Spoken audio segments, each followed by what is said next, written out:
नमस्कार, आप सभी का हार्दिक स्वागत एनवीर एजुकेशन के इस यूट्यूब चैनल पर। और मैं संपत लेलड़ आप सभी को राजस्थान कंप्यूटर अनुदेशक भर्ती की तैयारी करवा रहा हूं, जिसके अंदर हम आज जो है इस स्पेशल क्लास के अंतर्गत आपके सामने जो भी ये कॉन्सेप्ट आ रहे हैं इनके कंप्लीट एमसीक्यूज को डिस्कस करने वाले हैं। बिल्कुल पूरे के पूरे हिंदी में रहेंगे और ये लगभग सभी के सभी प्रश्न जो है हर एक एग्जाम के अंदर पूछे गए हैं, चाहे वो आईए हो, कर सहायक हो, सूचना सहायक हो, प्रोग्रामर के एग्जाम हो या राजस्थान के लेवल के अंदर कोई भी ऐसा एग्जाम हो जिसके अंतर्गत कंप्यूटर साइंस का सिलेबस है, तो उसके अंतर्गत जितने भी क्वेश्चंस पूछे गए हैं वो आज इस एक ही क्लास के अंदर हम डिस्कस करने वाले हैं। तो अपनी नजरें पूरी की पूरी गड़ाए रखें, प्रति एक टॉपिक और प्रति एक क्वेश्चन को पूरे ध्यान से समझने का कोशिश करिएगा और आगे बढ़ते रहिएगा, ताकि जो कंसेप्ट आते हैं आपके सामने उनको आप आसानी से समझ सकें और उनका अगर आपके एग्जाम में अगर ये क्वेश्चन आते हैं तो आप उनके आंसर अच्छे से दे सकें। ठीक है, तो बहुत सारे इंपॉर्टेंट क्वेश्चंस की सीरीज आज इस वीडियो के अंदर हम क्लियर करेंगे। ठीक है, वीडियो को शुरू करने से पहले आप सभी से रिक्वेस्ट है कि अगर आप पहली बार चैनल के साथ जुड़े हैं तो सब्सक्राइब जरूर कर दीजिएगा, क्योंकि आपके लिए बहुत जल्द 3000 एमसीक्यू का एक बहुत बड़ा वीडियो लेके आ रहे हैं, जिसमें से डेफिनेटली आपके 75% क्वेश्चन जो है आपको वहां पर मैच होने के लिए भी मिलेंगे। चलिए शुरू करते हैं आज की इस वीडियो को। तो देखिए, सबसे पहला कॉन्सेप्ट हमारा जो रहेगा इसके अंतर्गत आज हमें इस पूरी की पूरी पीडीएफ को पढ़ेंगे। इसमें सारे एमसीक्यूज हैं। तो सबसे पहले हम कंप्यूटर के इंट्रोडक्शन से संबंधित जितने भी या उसकी जो भी कैरेक्टराइजेशन होते हैं उसके संबंधित एमसीक्यू को डिस्कस करेंगे। उसके बाद हार्डवेयर और सॉफ्टवेयर, उसके बाद कंप्यूटर मेमोरी, ऑपरेटिंग सिस्टम है, माइक्रोसॉफ्ट वर्ड है, Microsoft Excel, Microsoft PowerPoint, Microsoft आपके डीबी माइक्रोसॉफ्ट एक्सेस और डीबीएमएस, उसके साथ डेटा रिप्रेजेंटेशन, और उसके बाद नेटवर्क और इंटरनेट, सूचना प्रौद्योगिकी, कंप्यूटर सुरक्षा और कंप्यूटर के विभिन्न अन्य जो प्रोग्रामिंग भाषाएं होती है उससे संबंधित शॉर्टकट और फाइल एक्सटेंशन से संबंधित क्वेश्चन है। और इसके अलावा भी जो इंपॉर्टेंट क्वेश्चंस हैं उनको भी हम यहाँ पर लेने वाले हैं। यानी बहुत ही धमाकेदार आज की ये क्लास होने वाली है, जिसके अंदर जितने भी कॉन्सेप्ट होते हैं जो आपके इस कंप्यूटर अनुदेशक भर्ती के अंदर पूछे जाएंगे उन सभी क्वेश्चंस को इसके अंदर डिस्कस करने वाले हैं। चलिए शुरू करते हैं। तो देखिए, आपके पास भी प्रत्येक क्वेश्चन का आंसर देने के लिए एक सीमित 10 सेकंड का समय दिया जाएगा। ठीक है, तो सबसे पहला प्रश्न आपके सामने है, कंप्यूटर 5 मूल कार्य क्रियान्वित करता है जो कि इनपुट, आउटपुट, स्टोरेज और कंट्रोल है। तो यहां पर बताइए आपका यहां पर कौन सा ऑप्शन आएगा, ए, बी, सी या डी। फटाफट अपना आंसर सभी कमेंट बॉक्स में लिखते रहिएगा। प्रत्येक क्वेश्चन के लिए आपके पास 10 सेकंड का एक सीमित समय दिया जाएगा आपको। तो ये राजस्थान पुलिस के अंदर आ चुका प्रश्न है भाई, ध्यान रखिए। तो इस प्रश्न का उत्तर आपके सामने अब लेके आ रहा हूं। इस प्रश्न का आपका उत्तर होगा दूसरा, प्रोसेस। ठीक है, इनपुट, प्रोसेस, आउटपुट, स्टोर और उसके बाद उसका कंट्रोल। तो ये आपके इसके अंदर मूल 5 मूलभूत कार्य के अंतर्गत यहाँ पर बी वाला ऑप्शन सही होता है। प्रश्न दूसरा आपके सामने है, इनमें से किस जनरेशन के कंप्यूटर में पहली बार उनके सीपीयू में इंटीग्रेटेड सर्किट का उपयोग किया गया था। ठीक है ना, कौन से जनरेशन में जो है आईसी का यानी इंटीग्रेटेड सर्किट का प्रयोग किया गया था, ए, बी, सी, डी। फटाफट बताइए। आपके पुस्तकालय अध्यक्ष और राजस्थान पुलिस के अंतर्गत पूछा गया प्रश्न है ये।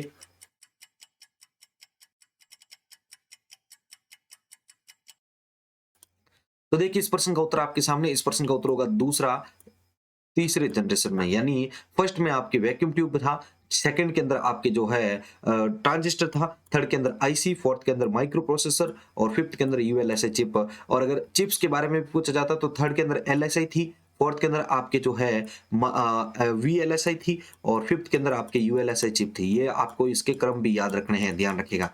अगला प्रश्न आपके सामने है, नीचे दिए गए एक प्रश्न और उसके बाद 2 तर्क दिए गए हैं, निर्धारित करें कि प्रश्न के संदर्भ में कौन सा तर्क मजबूत है। ठीक है, ये कौन सा तर्क भाई इसके अंतर्गत जो है मजबूत बताया जा सकता है। प्रश्न है, क्या लैपटॉप डेस्कटॉप से बेहतर होते हैं? क्या लैपटॉप जो है वो डेस्कटॉप से बेहतर होते हैं? तर्क इसके बारे में दिया गया है, हाँ उन्हें कहीं भी ले जाया जा सकता है। दूसरा होता है, नहीं वे निम्न कॉन्फ़िगरेशन के होते हैं। तो यहाँ पर आपको बताना है इसमें कौन सा तर्क जो है इसके रिगार्डिंग है। पहला कह रहा है केवल तर्क फर्स्ट मजबूत है, और दूसरा है आपका केवल तर्क सेकंड मजबूत है, तीसरा है केवल तर्क 1 और 2 दोनों मजबूत है, या फिर तर्क 1 व दोनों ही मजबूत नहीं है। तो फटाफट इस प्रश्न का उत्तर लिख दीजिए कमेंट बॉक्स में।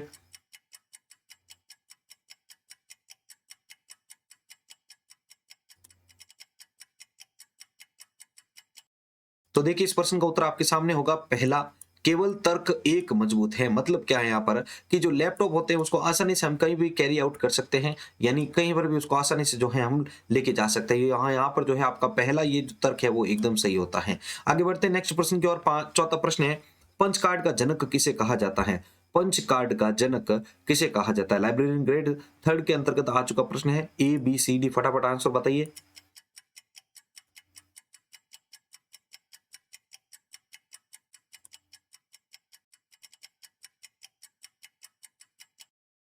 तो देखिए, वैसे इसके बारे में हमने कई बार डिस्कस कर चुके हैं नॉर्मल सी बेसिक क्लास के अंतर्गत। पंच कार्ड का आविष्कार किसने किया था? हरमन होलरिथ ने किया था। अगला प्रश्न आपके सामने है पांचवा, एनालिटिकल इंजन किसने बनाया था? एनालिटिकल इंजन किसने बनाया था? ए बी सी डी, फटाफट इसमें से अपना आंसर बताइए।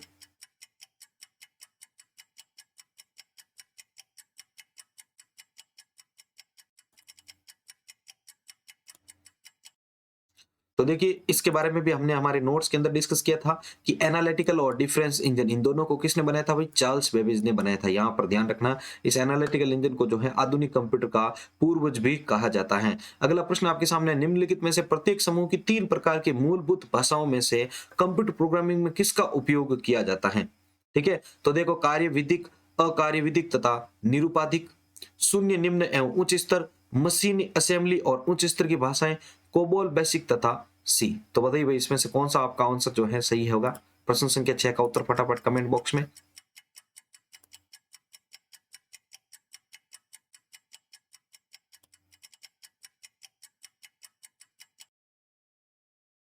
देखिए, कंप्यूटर प्रोग्रामिंग के अंतर्गत जो है यहाँ पर सही जोड़ा जो है वो है आपका सी वाला।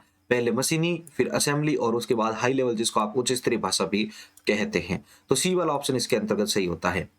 आगे बढ़ते हैं नेक्स्ट प्रश्न की ओर। नेक्स्ट प्रश्न है आपका 7वां, पुस्तकालयों में निम्नलिखित में से कौन सा कंप्यूटर अधिकतम उपयुक्त है? पुस्तकालयों में निम्नलिखित में से कौन सा कंप्यूटर अधिकतम उपयुक्त है? एनालॉग, डिजिटल, हाइब्रिड और माइक्रो कंप्यूटर। फटाफट इसका उत्तर भी कमेंट बॉक्स में बताइए।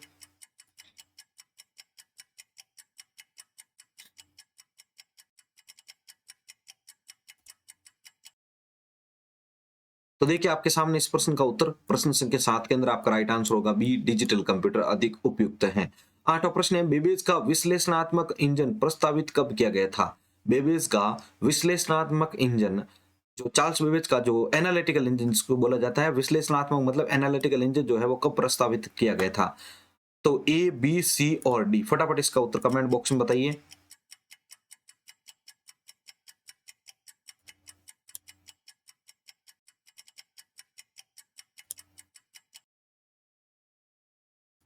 तो देखिए, आपके सामने इस प्रश्न का उत्तर है कि एनालिटिकल इंजन जो है इसको कब प्रस्तावित किया गया था? तो इस प्रश्न का उत्तर होगा आपके सी, 1832 में। तो ये सारे डिफरेंस और एनालिटिकल इंजन जो है इसके कॉन्सेप्ट मैंने अपने नोट्स के अंदर आपको पढ़ाए हैं और चैनल पर क्लास के अंदर आपको भी पढ़ाया गया है। अगला 9वां प्रश्न है, कंप्यूटर किसके लिए प्रयोग किया जाता है? कंप्यूटिंग, वर्ड प्रोसेसिंग, प्रलेखों के संग्रहण और उपयुक्त सभी। फटाफट अपना उत्तर जो है सभी कमेंट बॉक्स में देते रहे भाई कंटिन्यूसली।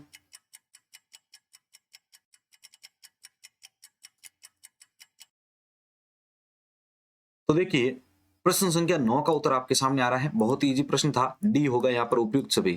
वर्ड प्रोसेसिंग में भी हो सकता है, डॉक्यूमेंट को स्टोर करने के लिए भी हो सकता है, कंप्यूटिंग के लिए भी हो सकता है, गणनाओं के लिए।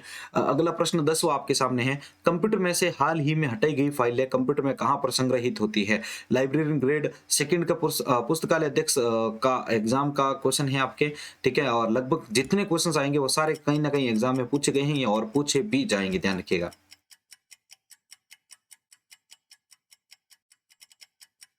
तो अभी हम कंप्यूटर के बेसिक क्वेश्चंस को डिस्कस कर रहे हैं, इसके बाद थोड़े हार्ड लेवल के क्वेश्चन भी आपके सामने रखे जाएंगे। तो देखिए, यहाँ पर इस प्रश्न का उत्तर होगा आपके ए, रिसाइकल बिन। कंप्यूटर में से अगर आप हाल ही में कोई करंटली कोई डिलीट कर रही है फाइल, तो वहां पर आपको कहां पर जो है ये स्टोर होगी भी? रिसाइकल बिन, जो कि डेस्कटॉप के ऊपर होता है।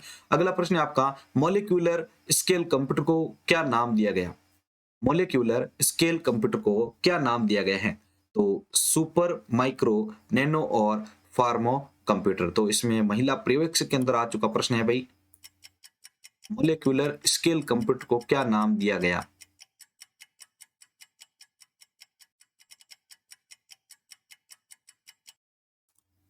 तो देखिए, आपके सामने इस प्रश्न का उत्तर आ रहा है। प्रश्न संख्या 11 का उत्तर आपके सामने है। इस प्रश्न का उत्तर होगा सी, नैनो कंप्यूटर, क्या नाम दिया गया था भाई, नैनो कंप्यूटर दिया गया था। तो आप इसको याद भी रख सकते हैं, मॉलिक्यूलर स्केल कंप्यूटर जो है उसको नैनो कंप्यूटर के रूप में भी जाना जाता है। अगला प्रश्न 12वां आपके सामने है, प्रथम भारतीय माइक्रो प्रोसेसर कौन सा था? प्रथम भारतीय या स्वदेशी माइक्रो प्रोसेसर कौन सा था? फटाफट अपना उत्तर कमेंट बॉक्स में लिखें।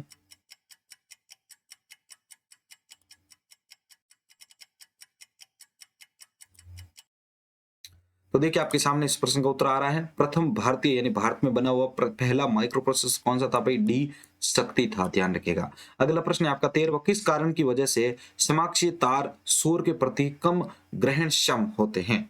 किस कारण की वजह से समाक्षीय तार सौर के प्रति कम ग्रहणक्षम होते हैं? महिला पर्यवेक्षक का एग्जाम का क्वेश्चन है।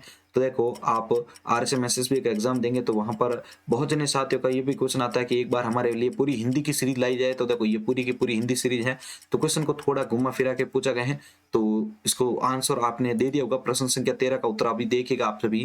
प्रश्न 13 का जो राइट आंसर होगा वो होगा आपके सी, बाहरी कंडक्टर, जिसको एक्सटर्नल कंडक्टर के नाम से भी जानते हैं।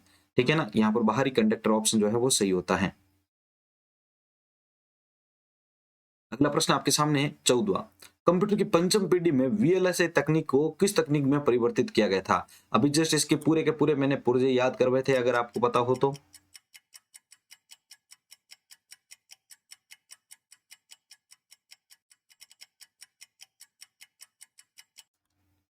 तो देखिए प्रश्न संख्या 14 का उत्तर आपके सामने, इस प्रश्न का उत्तर होगा ए, ULSI। जस्ट अभी मैंने आपको बताया था, थर्ड जनरेशन के अंदर आपके LSI थी, फोर्थ के अंदर आपके VLSI थी, और फिफ्थ के अंदर आपके ULSI थी, जो कि मैंने अभी आपको जस्ट पढ़ाया है। ठीक है ना। इस LSI का फुल फॉर्म था लार्ज स्केल इंटीग्रेशन, VLSI का फुल फॉर्म था वेरी लार्ज स्केल इंटीग्रेशन, और ULSI का फुल फॉर्म था अल्ट्रा लार्ज स्केल इंटीग्रेशन, ध्यान रखिएगा। अगला प्रश्न आपके सामने है 15वां, किसी दिए गए बूलियन एक्सप्रेशन को किसके द्वारा क्रियान्वित किया जा सकता है? केवल और गेट, केवल एंड गेट, नेंड और नॉर गेट दोनों, या फिर नॉट गेट? किसी दिए गए बूलियन एक्सप्रेशन को किसके द्वारा क्रियान्वित किया जाता है?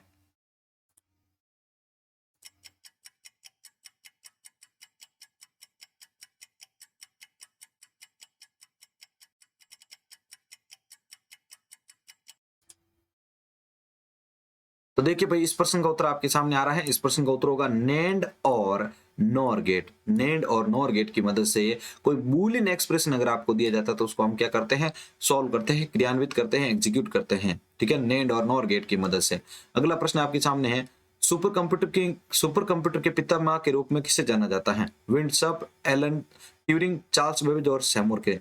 ये सारे के सारे पॉइंट्स आपको मैंने अपने नोट्स के अंदर इंडिकेट कर रखे थे, अगर आपने देखे हैं तो।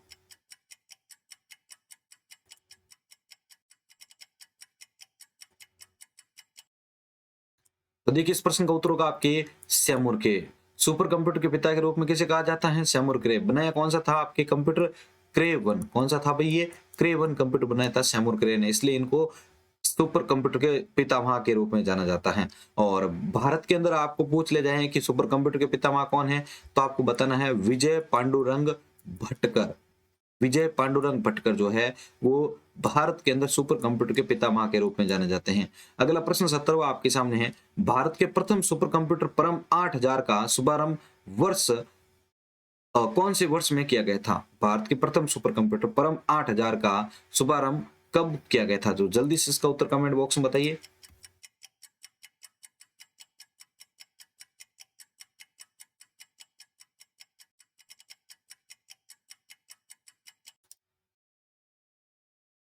तो देखिए प्रश्न संख्या 17 का उत्तर आपके सामने है। प्रश्न 17 का जो राइट आंसर होगा वो होगा आपके सी, सन 1991 में किया था। कब? सन 1991 में परम 8000 का शुभारंभ किया गया था। ठीक है ना। अगला प्रश्न आपके सामने 18वां, निम्न में से किस शहर में माइक्रोसॉफ्ट का मुख्यालय स्थित है? आईए का एग्जाम जो था उसके अंदर पूछा जा चुका है, तो प्रश्न बहुत ही ज्यादा इंपॉर्टेंट है आपके लिए। किस शहर में माइक्रोसॉफ्ट का मुख्यालय स्थित है? फटाफट उत्तर अपना कमेंट बॉक्स में दे दीजिए।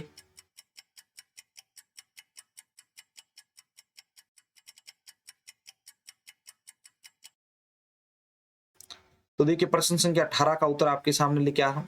प्रश्न संख्या 18 का आपके राइट आंसर होगा ए, वॉशिंगटन में। कहां पर स्थित था भाई? वॉशिंगटन के अंदर स्थित है माइक्रोसॉफ्ट का मुख्यालय। तो प्रश्न संख्या 18 यहाँ पर क्लियर हो चुका है। अभी तक आप में से किसी ने भी वीडियो को लाइक नहीं किया तो प्लीज जल्दी से वीडियो को लाइक कर दीजिएगा, ताकि इससे भी बड़ी एक और नई टेस्ट सीरीज आपको समय पर मिल सके।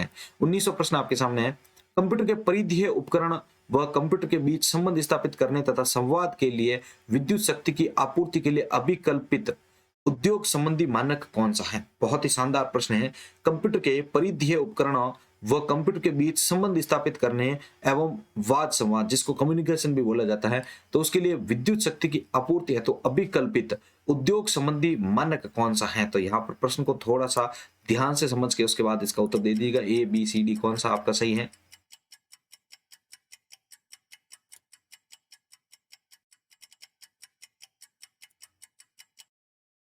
तो देखिए आपके सामने इस प्रश्न का उत्तर होगा भाई, यहाँ पर सीधा सा आया है कि आपका जो ये कंप्यूटर है और इसको यहाँ पर जो अन्य उपकरण है इसके साथ कनेक्ट करने के लिए जो एक मानक के रूप में यूज किया जाता है, वाद संवाद मतलब ये कम्युनिकेशन करेगा अपने डेटा का, तो यहाँ पर ये कौन यूज होगा? यहाँ पर आपके यूएसबी यहाँ पर यूज किया जाएगा। तो प्रश्न संख्या 19 के अंदर आपका सी वाला ऑप्शन सही होता है। देखो हिंदी के अंदर जो क्वेश्चन आते हैं बहुत ही ज्यादा क्लिष्ट लैंग्वेज में आते हैं, इसलिए मैंने आपको आज स्पेशली सारे के सारे हिंदी क्वेश्चन आपके सामने रखे हैं। 20वां प्रश्न है आपका, संशोधित डेटा क्या जाना जाता है? संशोधित डेटा को क्या कहा जाता है? फटाफट इसका उत्तर कमेंट बॉक्स में बताइए।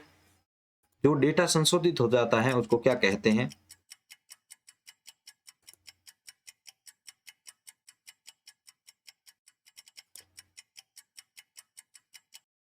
तो देखिए आपके सामने इस प्रश्न का उत्तर होगा, जो रो फैक्ट्स होते हैं, जो रो फैक्ट्स होते हैं उसको बोलते हैं हम डेटा। ठीक है, क्या बोलते हैं? डेटा। और इस डेटा के ऊपर जब प्रोसेसिंग की जाती है तो वो बन जाता है आपका किसमें? इंफॉर्मेशन में कन्वर्ट हो जाता है। किसमें? इंफॉर्मेशन में कन्वर्ट हो जाता है। तो आपका यहाँ पर सी वाला ऑप्शन इसके अंतर्गत सही होता है। अगला प्रश्न है आपका 21वां, मल्टीमीडिया क्या है? ग्राम सेवक और हॉस्टल वार्डन के अंदर पूछा जा चुका प्रश्न है। ठीक है, मल्टीमीडिया क्या होता है भाई? ऑडियो वीडियो, ए और बी दोनों या फिर उपयुक्त में से कोई नहीं। फटाफट आंसर कमेंट बॉक्स में लिखते रहें सभी। मल्टीमीडिया क्या होता है?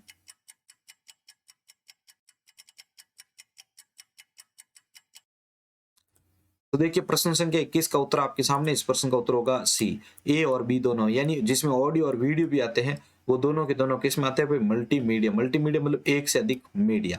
अगला प्रश्न है आपका 22वां, सीडीएस या आईएसआईएस में सीडी अक्षरों का प्रयोग किन के लिए किया जाता है? सीडीएस या आईएसआईएस में सीडी अक्षरों का प्रयोग किन के लिए किया जाता है? पुस्तकालय अध्यक्ष का एग्जाम का क्वेश्चन है, तो थोड़ा ध्यान से इसका उत्तर बताइए सभी।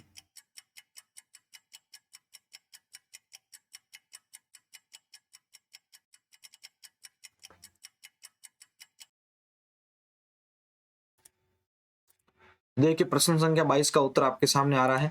प्रश्न संख्या 22 के अंदर आपका राइट आंसर होगा ए, कंप्यूटरीकृत प्रलेखन में। किसमें? कंप्यूटरीकृत प्रलेखन में किया जाता है। अगला प्रश्न है 23वां, भारत का पहला सुपर कंप्यूटर कौन सा है? भारत का पहला सुपर कंप्यूटर कौन सा है? बहुत ही इजी प्रश्न। अगर आपने मेरी जितने भी बेसिक्स की क्लास अगर ज्वाइन किया तो आज आप इसका आंसर दे पाएंगे सभी के सभी।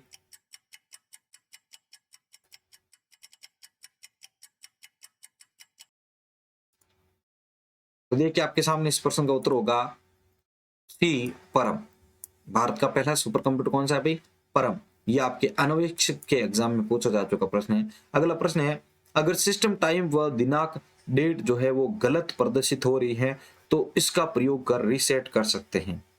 आपके सामने क्वेश्चन है कि अगर आपके जो कंप्यूटर सिस्टम है उसके अंतर्गत टाइम और डेट जो है वो गलत शो हो रही है तो उसका लिए आप किसका प्रयोग करके इसको रीसेट कर सकते हैं? राइट कैलेंडर, राइट फाइल या कंट्रोल पैनल।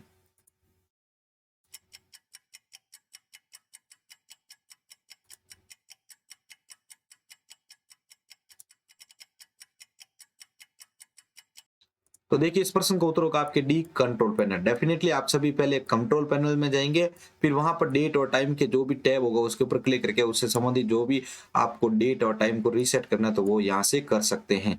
अगला प्रश्न आपके सामने, प्रथम पीढ़ी के कंप्यूटर में किसका प्रयोग हुआ था? प्रथम पीढ़ी के कंप्यूटर में किसका प्रयोग किया गया था?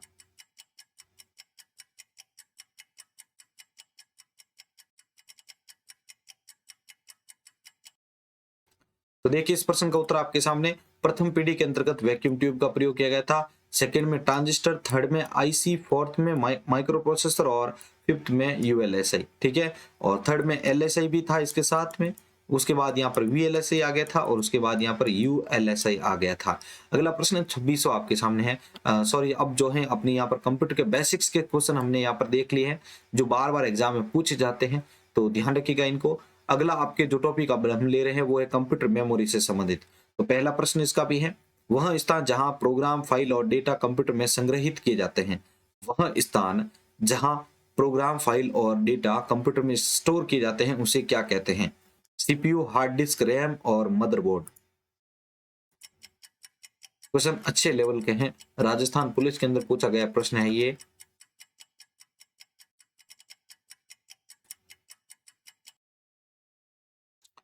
तो देखिए इस प्रश्न का उत्तर आपके सामने, इस प्रश्न का उत्तर होगा बी, हार्ड डिस्क। डेफिनेटली आपको जब अपने कंप्यूटर के अंदर परमानेंटली किसी भी डेटा को, प्रोग्राम को या फाइल को स्टोर करना होता है तो वहां पर हम हार्ड डिस्क का प्रयोग करते हैं। अगला प्रश्न आपके सामने है, रोम का फुल फॉर्म आपको बताना है। ठीक है ना, रोम का फुल फॉर्म बताना है, फटाफट लिखिए इसका उत्तर।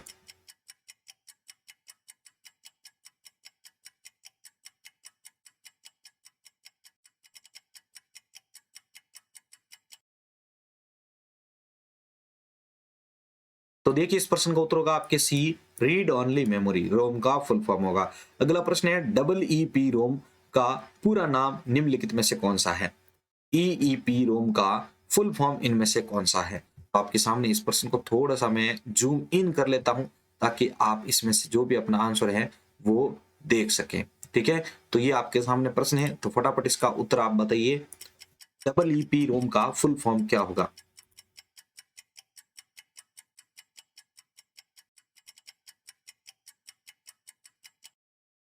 तो देखिए इस प्रश्न का उत्तर आपके सामने, इस प्रश्न का उत्तर होगा B, electrical erasable programmable read only memory.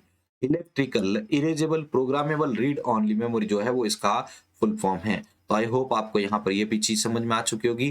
ठीक है, अगला प्रश्न के ऊपर बढ़ते हैं। अगला प्रश्न देखिए यहाँ पर, निम्नलिखित में से कौन सी मेमोरी नहीं है? इनमें से कौन एक जो है वो मेमोरी का प्रकार नहीं है? प्रश्न बहुत ही शानदार लेवल से आपके सामने रखा गया है।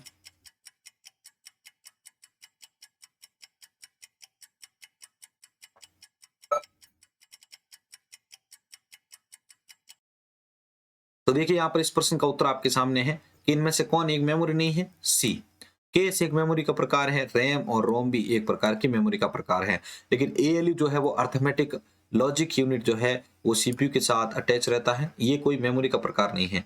अगला प्रश्न आपके सामने है, निम्न इनमें से कौन एक अस्थिर मेमोरी है जो फिक्स नहीं रहती है? रैम, डबल रैम, ईपी रोम, एसएसडी या हार्ड डिस्क।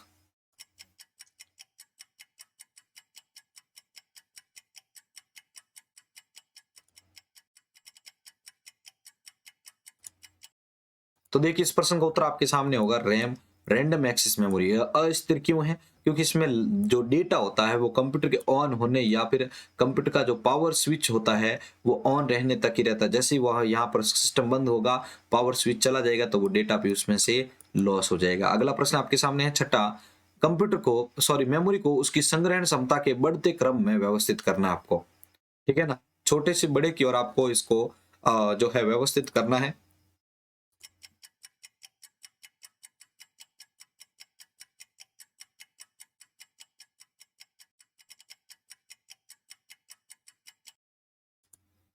तो देखिए प्रश्न संख्या 6 का उत्तर आपके सामने है। प्रश्न संख्या 6 के अंदर आपका डेफिनेटली जो राइट आंसर होगा वो होगा बी, यानी सबसे पहला आता है रजिस्टर। सबसे कम या सबसे छोटी मेमोरी आपको पता होगी रजिस्टर होती है। उसके बाद आपके कैसे होती है। कैसे क्या होता है भाई? कैसे भी एक प्रकार की मेमोरी होती है जो कि करंटली आपने अभी जो भी डेटा को आपने सर्च किया है या आपको जिसने भी आपको मतलब जिस डेटा को भी आपने एक्सेस किया था, उसको यूज किया था, तो उसको हाल ही में जो यूज किया गया डेटा होता है उसको यही अपने पास रखता है। तो ये कैसे जो होती है वो रजिस्टर, थोड़ी सी बड़ी मेमोरी मान सकते हैं आप। इससे बड़ी फिर आती है आपके रैम और रैम से बड़ी फिर आती है हार्ड डिस्क। ठीक है, तो ये छोटे से बड़े की ओर आपके ये मेमोरी का क्रम आपको अभी बताया गया है। आगे अभी बढ़ते हैं, वीडियो को लाइक जरूर कर दीजिएगा भाई। अगला प्रश्न है, निम्नलिखित में से विषम का आपको चयन करना है। विषम मतलब इसमें से कौन सबसे अलग है?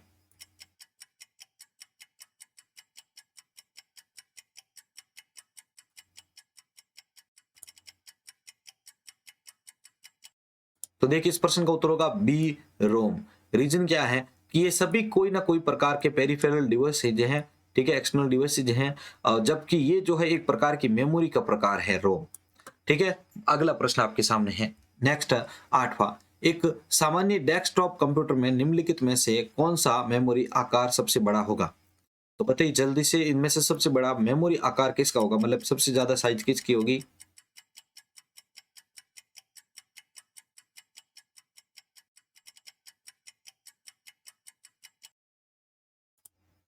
तो देखिए आपके सामने इस प्रश्न का उत्तर होगा आपके बी हार्ड डिस्क। क्या होगा भाई यहाँ पर?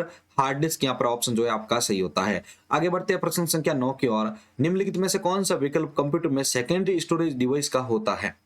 तो यहाँ पर अब आपके सामने जो भी ऑप्शन आ रहे हैं आपको बताना है इसमें से कौन सा जो है सेकेंडरी स्टोरेज के अंतर्गत गिना जाता है।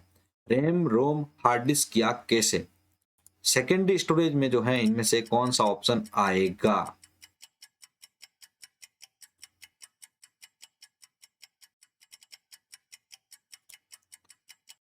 तो देखिए इस प्रश्न का उत्तर आपके सामने रहेगा सी हार्ड डिस्क।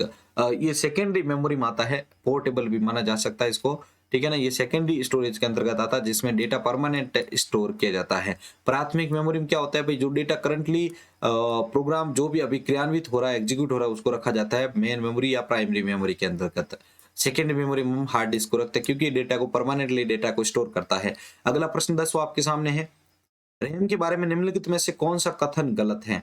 रैम के बारे में निम्नलिखित में से कौन सा कथन गलत है? तो यहाँ पर अब आपको बताना है रैम के बारे में इनमें से कौन सा ऑप्शन जो है वो गलत है। तो पहला कह रहा है एप्लीकेशन सॉफ्टवेयर और फाइलों के चल रहे घटकों को अस्थायी रूप से रैम पर प्रोसेसर के लिए संग्रहित किया जाता है ताकि ऑपरेशन करते समय उन्हें एक्सेस किया जा सके। तो ये पहला ऑप्शन आपके था। दूसरा है यहाँ कंप्यूटर की प्राइमरी मेमोरी में से एक है।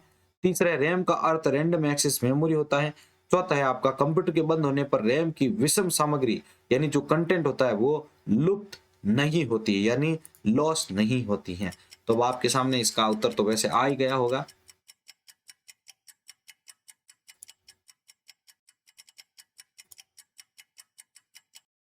तो बहुत ही अच्छा प्रयास, सभी का एकदम सही था। यहाँ पर डी वाला ऑप्शन है, कंप्यूटर के बंद होने पर जो है ये कह रहा है कि रैम की जो कंटेंट होता है वो लुप्त यानी डिलीट नहीं होते, लॉस नहीं होते, जबकि ये ऑप्शन गलत है क्योंकि लॉस होते हैं। अगला प्रश्न है आपके सामने, रैम कंप्यूटर की है प्राथमिक या मुख्य स्मृति, द्वितीय स्मृति, तृतीय स्मृति या उपयुक्त सभी? तो रैम किस प्रकार की मेमोरी है भाई? यहाँ पर लाइब्रेरी ग्रेड थर्ड का प्रश्न है ये।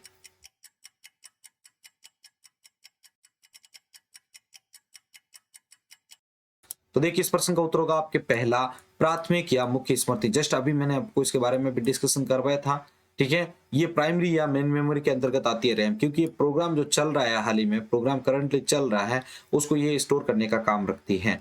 अगला प्रश्न है आपके सामने, जब कंप्यूटर की पावर बंद हो जाती है तो निम्नलिखित में से कौन सी डिवाइस या कंप्यूटर की सूचनाओं को संग्रहित कर सुरक्षित रखता है? जब कंप्यूटर की पावर बंद हो जाती है तो निम्नलिखित में से कौन सी डिवाइस कंप्यूटर की सूचनाओं को संग्रहित करके सुरक्षित रखता है?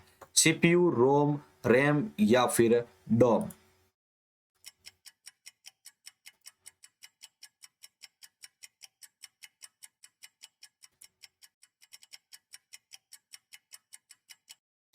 तो देखिए यहाँ पर इस प्रश्न का उत्तर आपके सामने है B ROM, read only memory. अगला प्रश्न है 13वां, किस चिप को उसके अंतर वस्तु को अपडेट करने के लिए रीप्रोग्राम किया जा सकता है? किस चिप को उसके अंतर वस्तु को अपडेट करने के लिए रीप्रोग्राम किया जा सकता है? बहुत ही शानदार प्रश्न इस बार अगेन।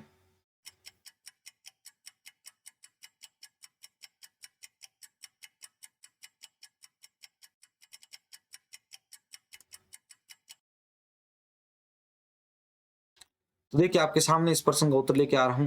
प्रश्न संख्या 13 का जो राइट आंसर होगा वो होगा आपके डी, फ्लैश रोम को, ठीक है ना। फ्लैश रोम जो चिप होती है उसको उसके आंतरिक जो भी इंटरनल जो होते हैं, ठीक है ना, उसके इंटरनल जो भी कंटेंट होते हैं यानी अंतर वस्तुएं जो होती हैं उनको अपडेट करने के लिए रीप्रोग्राम किया जा सकता है। अगला प्रश्न आपके सामने है 14वां, बूटिंग अनुदेश यानी बूटिंग के जो कमांड्स होते हैं वो कहां पर संग्रहित होते हैं? बूटिंग इंस्ट्रक्शन जो होती है वो कहां पर संग्रहित होती है? फ्लॉपी डिस्क, रोम, रैम, ऑपरेटिंग सिस्टम?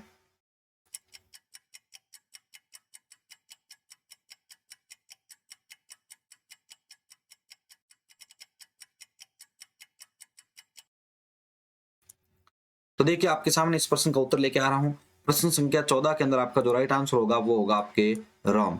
बूटिंग अनुदेश कहां पर संग्रहित होते हैं भाई? रोम के अंतर्गत होते हैं।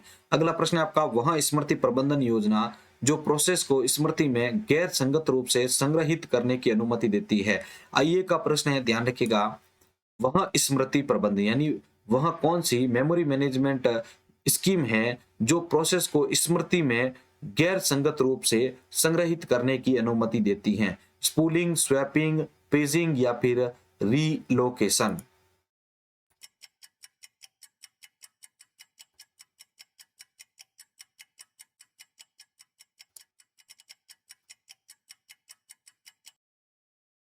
तो देखिए इस प्रश्न का उत्तर होगा आपके सी, पेजिंग। कौन सा होगा भाई? आपके 15वें के अंतर्गत सी वाला ऑप्शन से होता है पेजिंग।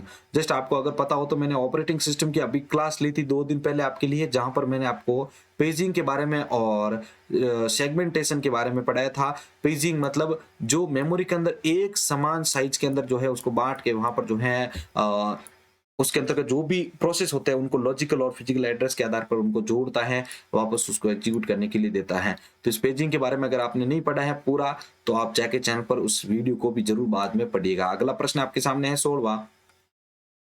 निम्नलिखित में से कौन electrically erasable programmable read only memory का एक उदाहरण है? ठीक है, बहुत ही शानदार प्रश्न इस बार आपके सामने एसएससी 10th+2 का प्रश्न है ये। डबल ईपी रोम का इनमें से कौन एक उदाहरण है?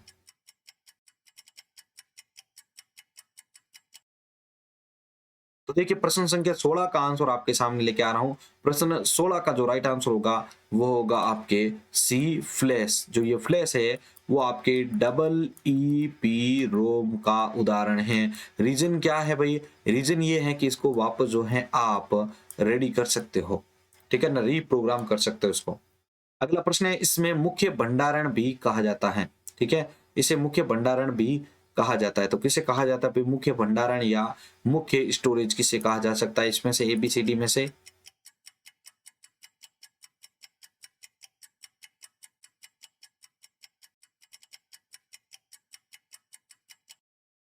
तो देखिए प्रश्न संख्या 17 का उत्तर आपके सामने लेके आ रहा हूं। इस प्रश्न का उत्तर होगा आपके सी, मेमोरी को कहते हैं मुख्य भंडारण यानी मेन आपका जो स्टोरेज होता है वो। अगला प्रश्न आपका, सीडी रोम किसे प्रदर्शित करता है भाई? तो सीडी रोम का यहाँ पर आप फुल फॉर्म आपको बताना है, तो फटाफट देखिए इसका उत्तर बताइए।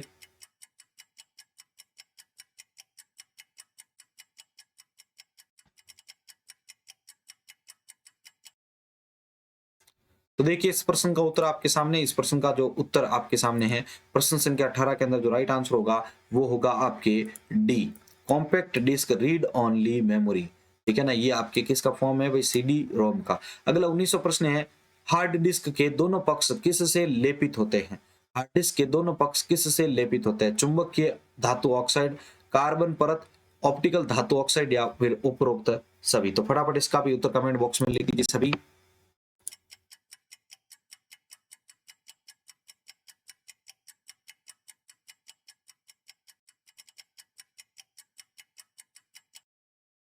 तो देखिए प्रश्न संख्या 19 का उत्तर आपके सामने है। इस प्रश्न का उत्तर होगा आपके चुंबकीय धातु ऑक्साइड यानी मैग्नेटिक जो आपका लेपन होता है वो यहाँ पर इसके बारे में कहा जाता है, चुंबकीय लेपन।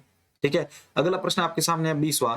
निम्नलिखित भंडारण युक्ति में से किसे डेटा की सबसे बड़ी राशि स्टोर कर सकते हैं? इसमें से सबसे ज्यादा आपको बताना है कि इसमें सबसे ज्यादा जो है हाई कैपेसिटी वाला जो स्टोरेज होता है वो किसमें होता है भाई?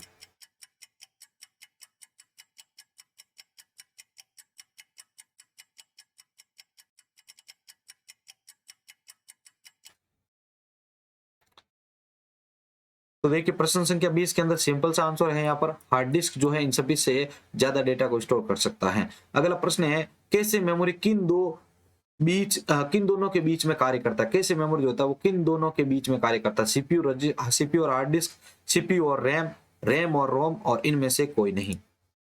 तो फटाफट इसका भी उत्तर कमेंट बॉक्स में लिख दीजिए सभी।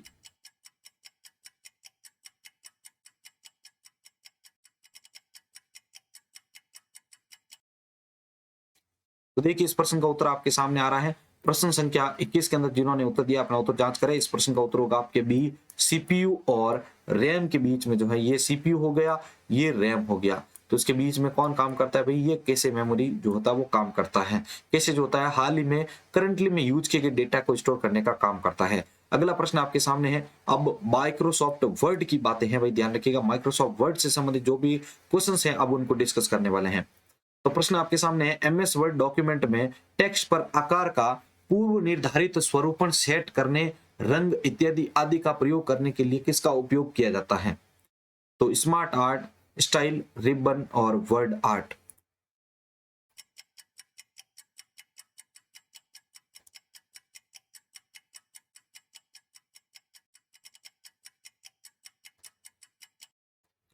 तो यहां पर सिंपल सा आपके सामने पूछा गए हैं कि टेक्स्ट से संबंधित जो भी इफेक्ट्स होते हैं, ठीक है ना, या उसका रंग वगैरह जो भी डिजाइन होती है वो सारी डिजाइन करने, एडिट करने के लिए आप किसका प्रयोग करते हैं भाई?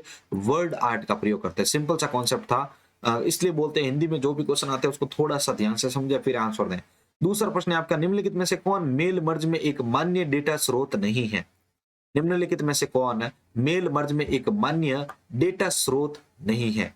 Excel worksheet, Outlook contact list, MS Access database और माइक्रोसॉफ्ट पावर पॉइंट। ठीक है, तो मेल मर्ज के लिए मान्य डेटा स्रोत नहीं है। फटाफट उत्तर बताइए भाई इसका।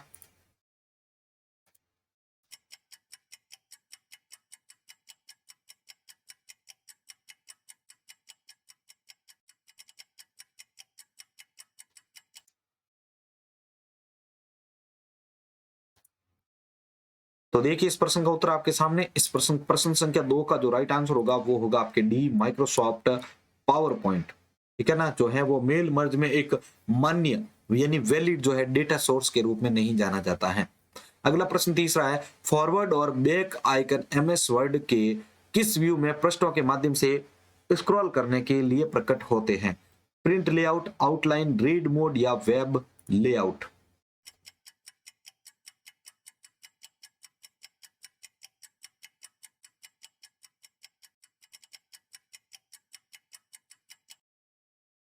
तो देखिए आपके सामने इस प्रश्न का उत्तर लेके आ रहा हूं।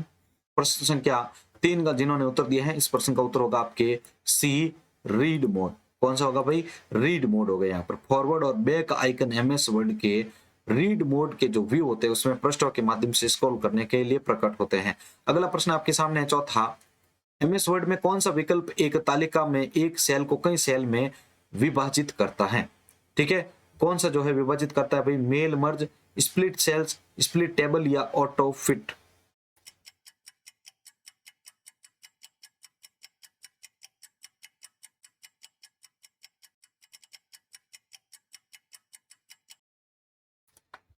तो देखिए प्रश्न संख्या 4 का उत्तर आपके सामने लेके आ रहा हूं। प्रश्न 4 का जो राइट आंसर होगा वो होगा बी, स्प्लिट सेल्स। कौन सा होगा भाई? Split cells. यहाँ पर ऑप्शन जो है वो एकदम सही है। अगला प्रश्न आपके सामने है 5वां, एमएस वर्ड में निम्नलिखित में से कौन सा विकल्प आपको एक तालिका में दो या दो से अधिक सेल को सम्मिलित यानी कंबाइन, जिसको मर्ज भी बोल सकते हैं, करने की सुविधा देता है? ठीक है, तो बताइए भाई इसमें से कौन सा ऑप्शन आपका सही होगा? ए, बी, सी या डी?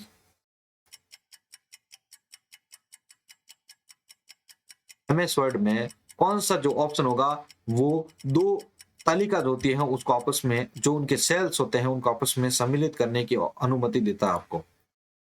तो देखिए प्रश्न संख्या 5 का उत्तर आपके सामने है मर्ज सेल्स। मर्ज का मतलब होता है जोड़ना, तो मर्ज सेल्स ऑप्शन है वो सही होता है। अगला प्रश्न है छठा, एमएस वर्ड में पेज की विषम सामग्री की पृष्ठभूमि में आभासी पास्ट यानी जिसको गोस्ट टेक्स्ट के नाम से भी जानते हैं, एमएस वर्ड में पेज की विषम सामग्री की पृष्ठभूमि में आभासी पाठ सम्मिलित करने के लिए किसका प्रयोग किया जाता है? गोस्ट, कमेंट, वाटरमार्क या फिर हाइपरलिंक?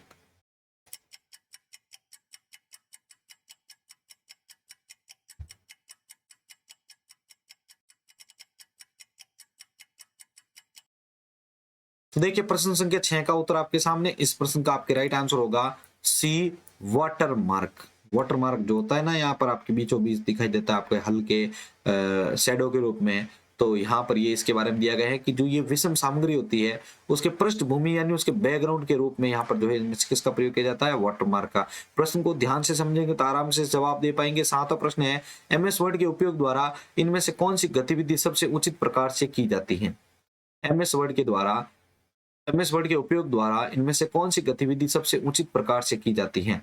डेटाबेस मेंटेन करने के लिए, वेबसाइट बनाने के लिए, रिपोर्ट लिखने के लिए या फिर इंटरनेट कनेक्ट करने के लिए।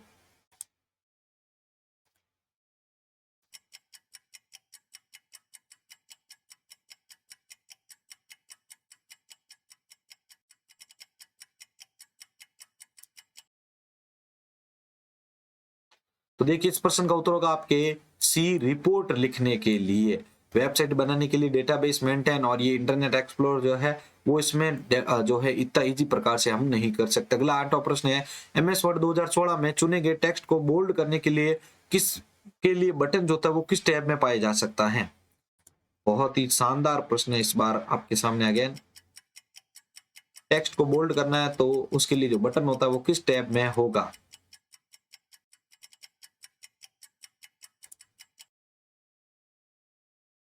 तो देखिए इस प्रश्न का उत्तर होगा आपके ए, होम टैब में होगा। कहां पर होगा भाई? होम टैब में।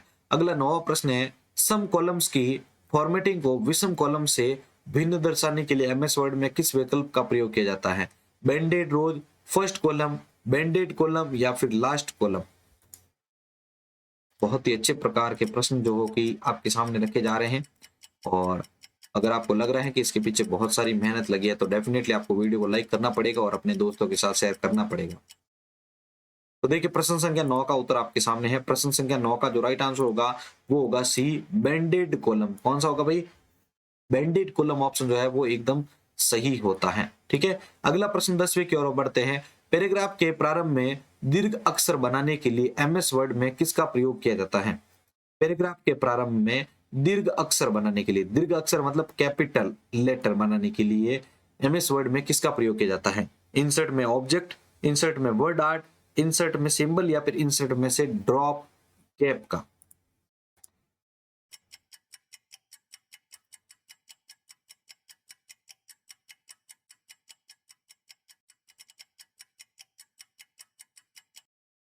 तो देखिए इस प्रश्न का उत्तर होगा आपके डी, इंसर्ट में जाइए और वहां पर आपको ड्रॉप कैप का ऑप्शन मिलेगा, वो यहाँ पर इसके लिए काम आएगा।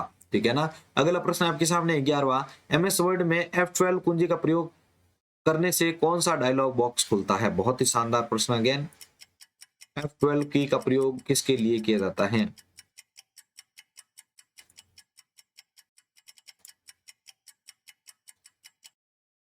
तो देखिए इस प्रश्न का उत्तर आपके सामने, इस प्रश्न का उत्तर होगा आपके ए, सेव एज डायलॉग बॉक्स को ओपन करने के लिए F12 का प्रयोग किया जाता है।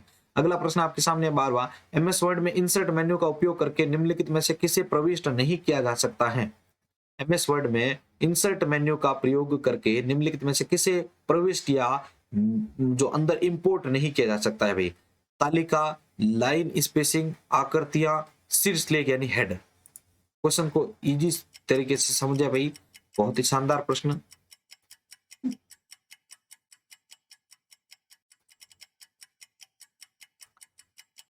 तो देखिए इस प्रश्न का उत्तर होगा आपके बी, लाइन स्पेसिंग। आखिर ये होता क्या है? तो ये होता है आपके होम टैब में। क्या होता है भाई? Home tab. अब ये काम क्या आता है भाई?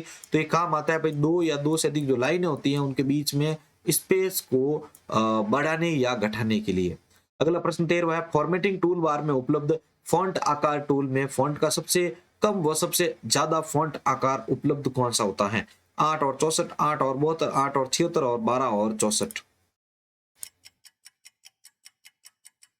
तो आपको बताना है जो फॉन्ट की मिनिमम और मैक्सिमम साइज क्या होती है भाई। तो देखिए इस प्रश्न का डेफिनेटली उत्तर होगा आपके कोपा के अंदर पूछा जा चुका प्रश्न है 8 और 72। मिनिमम 8 होगा और मैक्सिमम क्या होगा भाई? 72 होगा। अगला प्रश्न आपके सामने है 14वां, एमएस वर्ड में मेल मर्ज के लिए एमएस वर्ड में मेल मर्ज के लिए यहाँ पर रिक्त स्थान में बताना है में लेबल और लिफाफे पर मुद्रित होने वाले नामों और पतों की सूची होती है। तो फटाफट बताइए भाई, ABCD में से कौन सा सही है आपका? ये कोपा के अंदर आ चुका प्रश्न है भाई, ध्यान रखा, RSM का क्वेश्चन है। तो देखिए प्रश्न संख्या 14 का उत्तर आपके सामने। प्रश्न 14 का जो राइट आंसर आपके सामने आ रहा है वो है आपका B, data source. MS Word में मेल मर्ज के लिए डेटा सोर्स में जो है लेबल और लिफाफे पर मुद्रित होने वाले नाम और पतों की सूची होती है यानी लिस्ट होती है। अगला प्रश्न है, कर सहायक अंदर यानी टेक्स्ट हेल्प टेक्स्ट आपके कर सहायक की एग्जाम के क्वेश्चन है, माइक्रोसॉफ्ट वर्ड के साथ कौन सा डिवाइस उपयुक्त नहीं है? माइक्रोसॉफ्ट वर्ड के साथ कौन सा डिवाइस उपयुक्त नहीं है? माउस, ई पेन स्टाइलस, जॉयस्टिक, कीपैड। प्रश्न को अगर जिसने ध्यान से समझ लिया है तो वो आंसर फटाफट सही से सही देगा।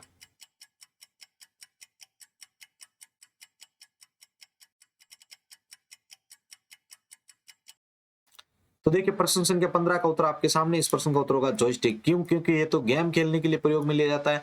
अगला प्रश्न है 16वां, निम्नलिखित में से कौन सा जावा कोड एडिटर नहीं है? एमएस वर्ड, नेटबीन्स, एडिट या नोटपैड, जिसमें हम जावा के कोड नहीं लिख सकते हैं भाई, बताइए।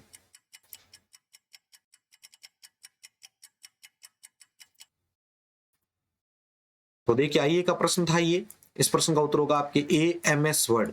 बाकी सारे के सारे आपके जो हैं जावा के जो है कोड एडिटर के रूप में प्रयोग किए जा सकते हैं। अगला 17वां प्रश्न है आपका, ऑटो करेक्ट मूल रूप से किन शब्दों को बदलने के लिए बनाया गया था? जल्दी से इसका उत्तर कमेंट बॉक्स में बताइए।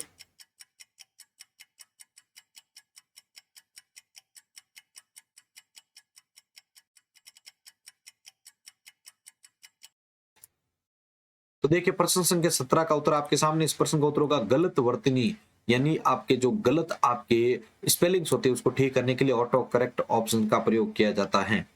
अगला प्रश्न आपके सामने है, आमतौर पर इस्तेमाल कमांड्स एंड टूल पर त्वरित पहुंच के लिए किसका इस्तेमाल किया जाता है? आमतौर पर इस्तेमाल की जाने वाली कमांड्स एंड टूल पर तेजी से अगर आपको पहुंचना है तो उसके लिए किसका प्रयोग किया जाएगा? फटाफट उत्तर बताइए इसका।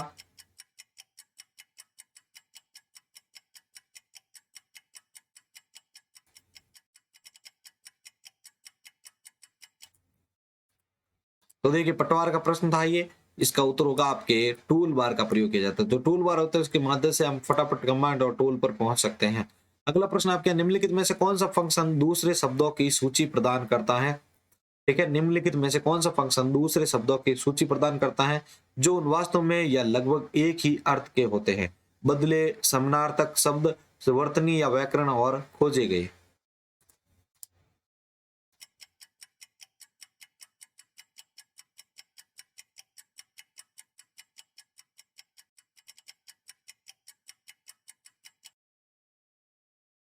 तो देखिए आपके सामने इस प्रश्न का उत्तर आ रहा है। इस प्रश्न संख्या 19 के अंतर्गत जो आपका राइट आंसर होगा वो होगा बी, समानार्थक शब्द। समानार्थक शब्द के बारे में देता है जानकारी। ठीक है ना, कौन सा फंक्शन दूसरे शब्दों की सूची प्रदान करता है जो वास्तव में उससे या लगभग एक ही प्रकार के अर्थ यानी समानार्थी होते हैं।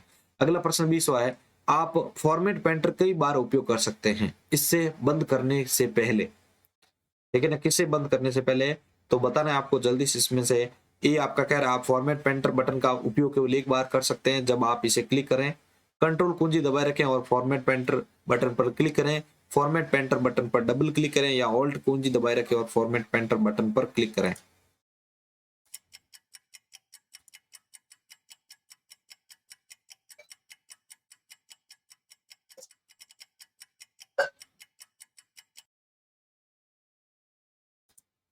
तो देखिए आपके सामने इस प्रश्न का उत्तर आ रहा है। प्रश्न संख्या 20 का जिन्होंने उत्तर दिया है इस प्रश्न का उत्तर होगा आपके सी, फॉर्मेट पेंटर बटन पर डबल क्लिक करना है आपको, तो वो आपका काम कर जाएगा।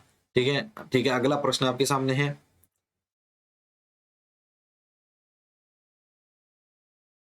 अगला प्रश्न है, वर्ड प्रोसेसिंग के लिए निम्नलिखित इकाई में से कौन संबंधित नहीं है? इसमें से वर्ड प्रोसेसिंग से संबंधित यहाँ पर इसमें से कौन सा ऑप्शन जो है वो गलत है भाई? पटवार मेन का प्रश्न है ये।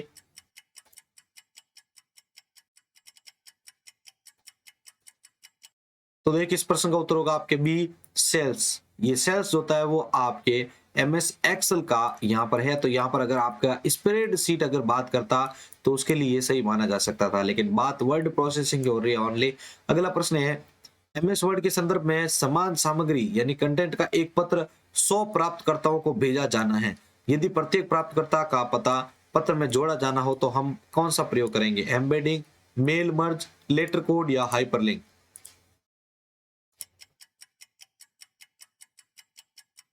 एक साथ 100 सेंडर को रिसीवर्स को भेजना है।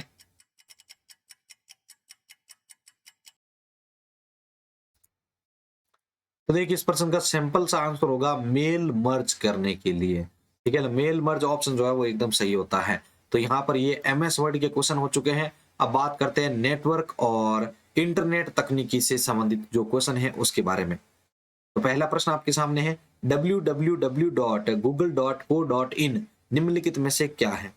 www.google.co.in निम्नलिखित में से क्या है भाई? Search engine, web browser, internet cloud या सोशल नेटवर्किंग साइट?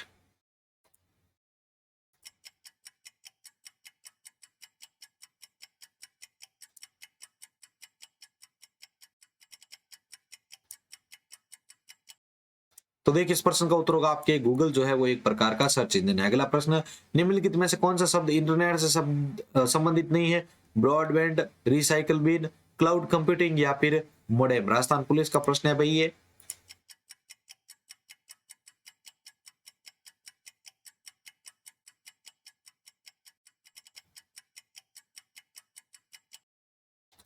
देखिए आपके सामने इस प्रश्न का उत्तर लेके आ रहा हूँ। प्रश्न संख्या 2 का जो राइट आंसर होगा वो होगा बी, रिसाइकल बिन। ये कंप्यूटर के अंतर्गत जो डेस्कटॉप पे मौजूद होता है, जिसमें हम कोई भी फाइल डिलीट कर देते हैं तो करंटली वो यहाँ पर जाके स्टोर हो जाती है। अगला प्रश्न है, निम्नलिखित में से कौन सी सेवा इंटरनेट का प्रयोग नहीं करती है? ईमेल, फेसबुक, डिस्क क्लीनअप या यूट्यूब? राजस्थान पुलिस का प्रश्न ये भी।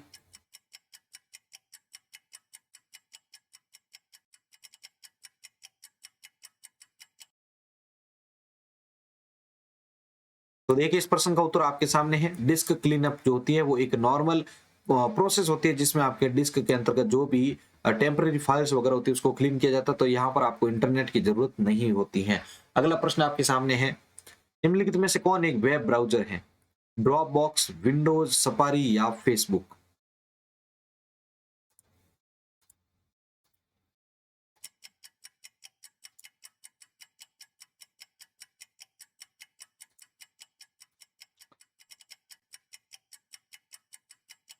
तो देखिए इस प्रश्न का उत्तर होगा आपके सी, सफारी। कौन सा होगा भाई? सफारी, SAFARI, जिसमें इस प्रकार का आपको जो है एक तीर के नुमा आकृति का जो है साइन भी देखने को मिलता है। तो ये जो है एक प्रकार का इंटरनेट के लिए वेब ब्राउजर माना जाता है। अगला प्रश्न है 5वां, निम्नलिखित में से कौन सा एक इंटरनेट ब्राउजर नहीं है? इस बार आपको बताना है। Apple safari, Amazon silk, opera या पिकासा?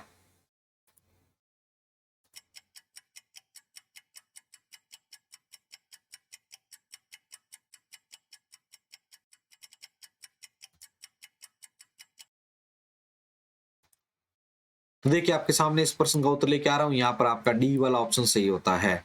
ठीक है ना। पिकासा एक प्रकार का फोटो के लिए जो है गैलरी के रूप में यूज किया जाने वाला एक ऐप है गूगल का। अगला प्रश्न है, www का पूरा नाम आपको बताना। राजस्थान पुलिस का प्रश्न ये भी। WWW का आपको फुल फॉर्म बताना है।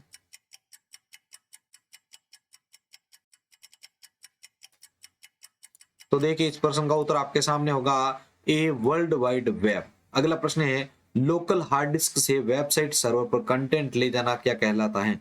लोकल एक हार्ड डिस्क है, उससे वेबसाइट सर्वर पर डेटा जो ले जाता है, कंटेंट ले जाया जाता है, उसको क्या कहा जाता है? अपलोडिंग, स्पूलिंग, डाउनलोडिंग या फिर ब्राउजिंग?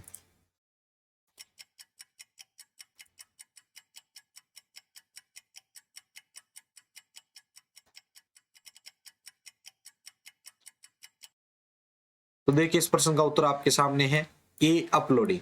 यानी आपकी ये लोकल हार्ड डिस्क है, इससे डेटा को आपको यहाँ पर जो है वेबसाइट सर्वर पर ले जाना है। तो ये आपका क्या होगा भाई? अपलोड होगा। वहां से प्राप्त कर रहे हो तो वो ये डाउनलोडिंग में आएगा, ध्यान रखिएगा।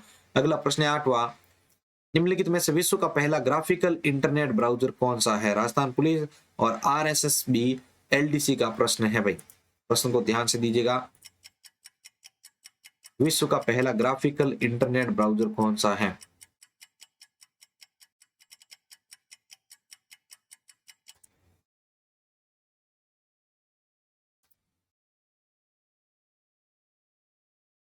तो देखिए इस प्रश्न का उत्तर आपके सामने है बी, एयरविस, जो है पहला ग्राफिकल इंटरनेट ब्राउजर है, एयरविस। अगला प्रश्न है 9वां, निम्नलिखित में से कौन एक इंटरनेट ब्राउजर है? Opera, Tinder, Picasa, Flickr?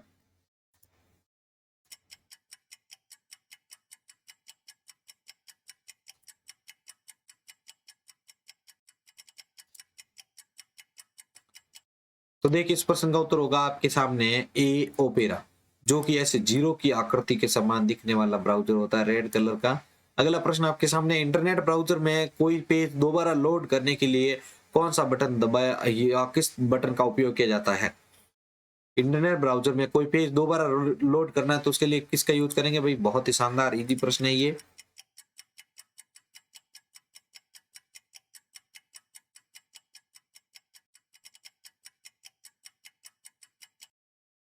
तो देखिए इस प्रश्न का उत्तर आपके सामने, इस प्रश्न का उत्तर होगा आपके लिए ए, रीलोड। रीलोड वाला ऑप्शन सही होता है। अगला प्रश्न है 11वां, ऑनलाइन स्रोतों से डेटा या फाइल को स्थानीय कंप्यूटर पर स्थानांतरित करने की प्रक्रिया को क्या कहा जाता है? ऑनलाइन स्रोतों से डेटा या फाइल को स्थानीय कंप्यूटर पर स्थानांतरित करने की प्रक्रिया क्या कहलाती है? जस्ट अभी मैंने इसके बारे में डिस्कशन किया था।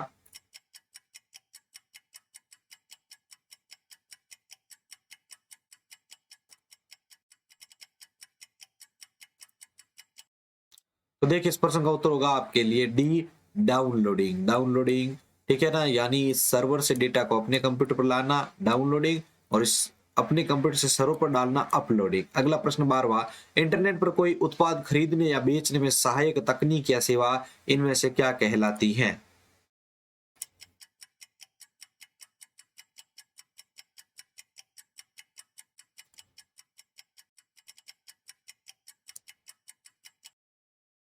तो देखिए इस प्रश्न का उत्तर आपके सामने, प्रश्न संख्या 12 का अंदर आपके जिन्होंने आंसर दिया इस प्रश्न का उत्तर होगा आपके सी, ई कॉमर्स। ठीक है, जिसमें आप फ्लिपकार्ट, अमेजोन वगैरह के एग्जाम्पल ले सकते हैं। अगला प्रश्न है 13वां आपके, विषम को आपको चिन्हित करना है। विषम को चिन्हित करना है यहाँ पर आपको क्रोम, ऑफिस 365, सफारी या इंटरनेट एक्सप्लोरर।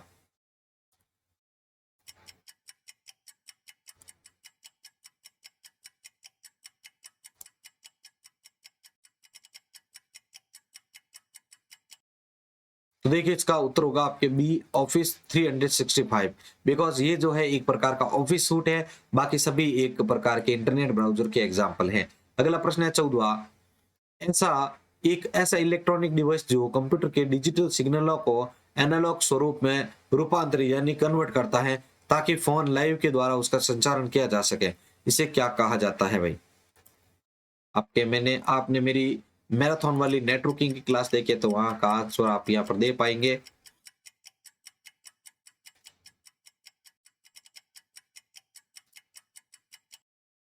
तो इस प्रश्न का उत्तर होगा आपके ए, मोडेम। क्या होगा भाई? मोडेम। अगला प्रश्न है 15वां, निम्नलिखित में से कौन सा एक इंटरनेट ब्राउजर नहीं है? यहाँ पर बताना आपको इंटरनेट ब्राउजर नहीं है। Microsoft Edge, Tinder, Mozilla Firefox या फिर इंटरनेट एक्सप्लोरर।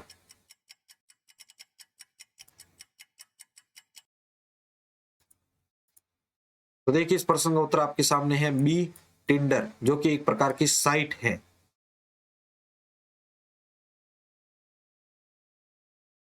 अगला प्रश्न है, गूगल क्रोम में गुप्त रूप से ब्राउज करने के लिए निम्नलिखित में से किसका उपयोग किया जाता है? New tab, new window, new incognito window या फिर बुकमार्क।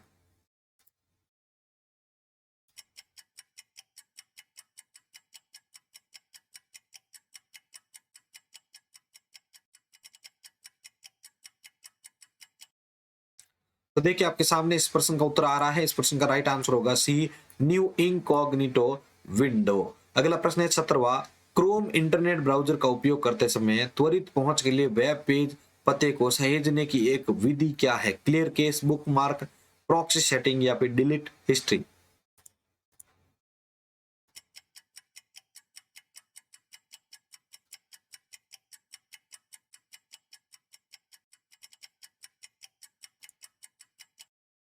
तो देखिए इस प्रश्न का उत्तर होगा आपके सामने बी, बुक मार्क करने के बाद आप उस पेज को फटाफट वापस एक्सेस कर सकते हैं। अगला प्रश्न है 18वां, इंटरनेट के संदर्भ में यूआरएल का फुल फॉर्म या पूर्ण रूप क्या है? यूआरएल का फुल फॉर्म बताना है आपको यहाँ पर। तो यहाँ पर पहला है आपके universal resource locator, uniform resource locator, universal resource router locator या फिर यूनिफॉर्म रिसोर्स लोकेशन। तो देखिए इस प्रश्न का उत्तर आपके सामने, प्रश्न संख्या 18 का जो राइट आंसर होगा वो होगा आपके B, uniform resource locator. B वाला ऑप्शन सही होता है। अगला प्रश्न आपके सामने है 19वां, निम्नलिखित में से कौन एक वेब ब्राउजर नहीं है? निम्नलिखित में से कौन एक वेब ब्राउजर नहीं है? Google Chrome, YouTube, Mozilla internet explorer या फिर मोजिला फायरफॉक्स?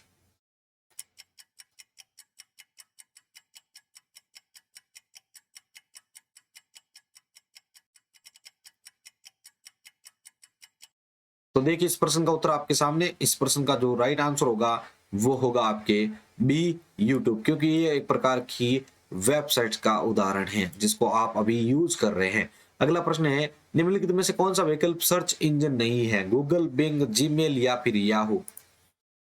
यहाँ पर आपको चुनाव करना है, गूगल, बिंग, याहू और जीमेल में से कौन जो है सर्च इंजन नहीं है।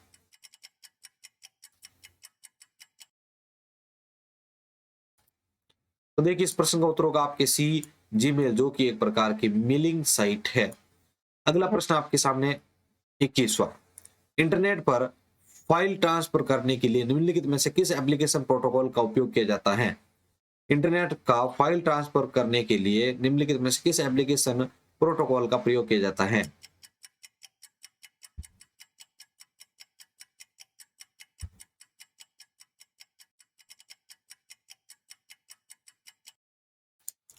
तो देखिए इस प्रश्न का उत्तर आपके सामने, इस प्रश्न का जो उत्तर होगा वो होगा आपके पहला FTP, जिसका फुल फॉर्म होता है फाइल ट्रांसफर प्रोटोकॉल। अगला प्रश्न है, निम्नलिखित में से कौन सी इंटरनेट की एक महत्वपूर्ण सेवा है? ईमेल, CAS, सूचना सेवा या फिर SDI?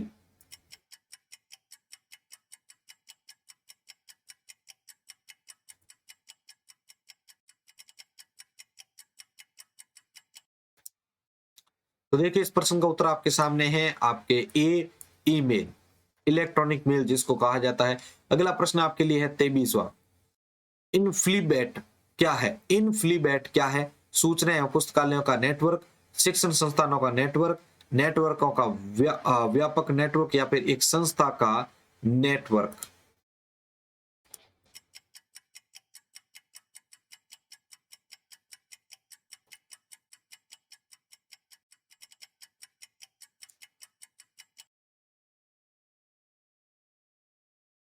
तो देखिए इस प्रश्न का उत्तर आपके सामने, इस प्रश्न का उत्तर होगा आपके ए, सूचना एवं पुस्तकालयों का नेटवर्क जो होता है, सूचना और जो पुस्तकालय होती है उनका नेटवर्क क्या कहलाता है भाई? आपके इनफ्लीबेट कहलाती हैं।